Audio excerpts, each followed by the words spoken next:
Halo teman-teman dan Bapak Ibu sekalian, dan yang terhormat para Bapak Ibu Dewan Juri, izinkan saya memperkenalkan diri terlebih dahulu. Nama saya Veronica Michelle Putri Andini, panggil saja Michelle. Saya berasal dari SMP Katolik Santo Stanislaus, Surabaya. Pada kesempatan kali ini, saya mengambil tema tentang lingkungan, di mana saya akan mensosialisasikan tentang penanggulangan sampah plastik.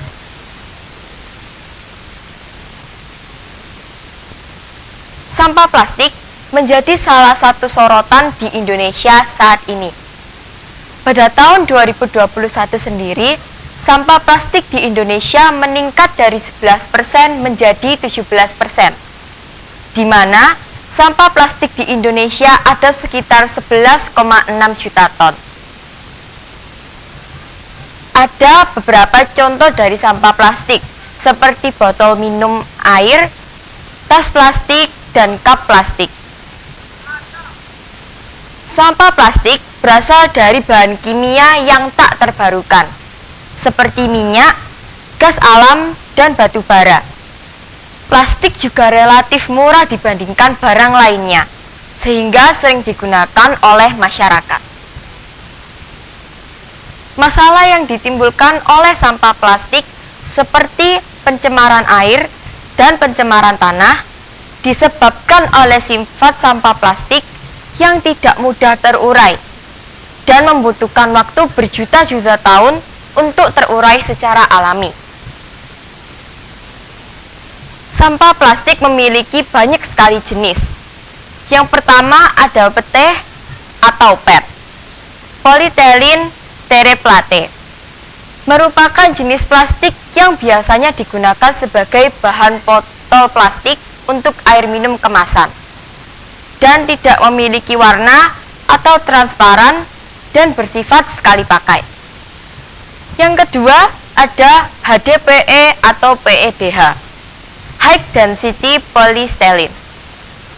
Botol plastik ini biasanya digunakan untuk minuman dan cenderung dikemas dengan warna putih susu, dan sering digunakan sebagai kemasan seperti botol jus, deterjen, botol sampo, hingga kantong belanja. Yang ketiga ada PVC atau V, polyvinyl chloride, merupakan jenis plastik yang paling sulit untuk didaur ulang, berbentuk fleksibel dan kaku, dan biasanya digunakan untuk pipa, plastik kemasan, bungkus makanan, mainan anak, dan lantai vinyl. Yang keempat ada LDPE atau PELD, Low Density Polystyrene. Secara umum, plastik LDPE baik digunakan untuk makanan dan minuman, dan mudah untuk didaur ulang. Sangat cocok sebagai wadah kemasan yang sangat fleksibel. Yang kelima ada PP atau polyplast, merupakan jenis plastik yang cukup sulit untuk didaur ulang dan cocok digunakan sebagai tempat makanan atau minuman karena cukup kuat dan aman digunakan saat suhu panas, seperti tempat makanan atau minuman, botol sirup, kotak yogurt, sedotan plastik, selotip, atau tali berbahan plastik. Yang keenam ada PS atau polystyrene. Plastik jenis ini banyak digunakan sebagai styrofoam, tempat telur, sendok atau garpu plastik, foam, package, hingga bahan bangunan. Dan yang ketujuh ada other atau O, merupakan jenis plastik yang berbeda dari yang lainnya.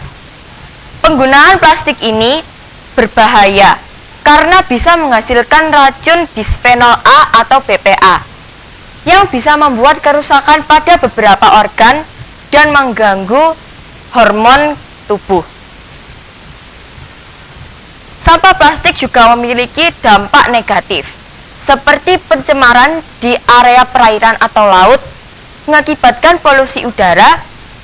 Banyak binatang laut yang terkontaminasi oleh sampah plastik, mencemari air tanah, hewan-hewan terjerat plastik, bahaya bagi kesehatan manusia, gundukan sampah menjadi sarang nyamuk dan serangga lainnya, dan saluran pada daerah perairan dan tanah menjadi tersumbat.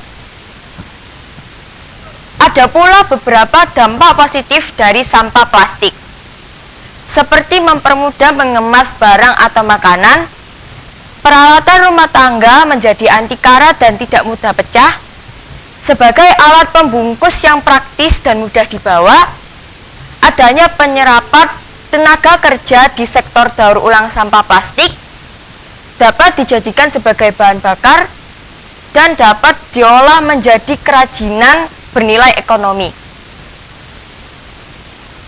Ada pula beberapa manfaat dari sampah plastik, yaitu menghasilkan kerajinan yang bernilai ekonomi sebagai pembuatan bahan bakar alternatif, digunakan sebagai benang untuk membuat baju olahraga, diolah menjadi tas dan pot. Biji plastik dapat diolah kembali sebagai bahan-bahan pembuat kemasan dan dapat dijadikan sebagai pengganti busa atau dakron pada bantal. Berikut adalah cara pencegahan untuk mengurangi sampah plastik, yaitu menggunakan tas kain saat berbelanja, membawa botol minum sendiri, memasak dan menyiapkan makanan sendiri dari rumah, dan menghindari penggunaan sedotan plastik. Kesimpulan yang bisa kita dapat dari sini adalah, walaupun sifat plastik merugikan masyarakat, kita dapat mengambil hal positif dari sampah plastik ini, seperti mendaur ulangnya menjadi baju yang ada di sebelah saya ini. Baju ini terbuat dari label dari botol plastik dan tutup botol dari botol plastik. Harapan saya untuk sosialisasi kali ini semoga bermanfaat dan mengedukasi para teman-teman dan Bapak Ibu sekalian untuk lebih berusaha menanggulangi dengan cara yang lebih kreatif, efektif, dan inovatif. Sekian dari saya dan terima kasih.